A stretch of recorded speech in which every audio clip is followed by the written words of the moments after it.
Software developer হিসাবে career start করার তুলনামূলক চ্যালেঞ্জিং রাস্তাটা হচ্ছে একদম প্রোগ্রামিংয়ের ফান্ডামেন্টাল জিনিসগুলো ধরে ধরে শিখে সেইটার উপর বেস করে কোনো একটা টেকনোলজিতে ভালো করে তারপর জব বা ইন্টার্নের ট্রাই করা।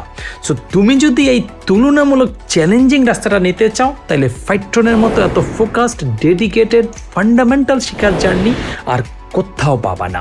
এখানে শুরু করানো হবে একদম সি প্রোগ্রামিং থেকে, তারপর বেসিক ডাটা স্ট্রাকচার অ্যালগোরিদম শেখানো হবে।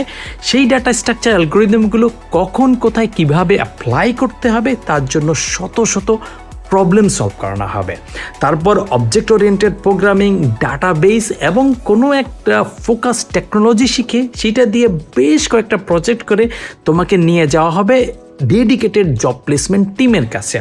তারা তোমার আরও কিছু স্কিল ডেভেলপ করে একটা জুনিয়র ডেভেলপার বা একটা ইন্টার্ন পর্যন্ত তোমাকে নিয়ে যাবে।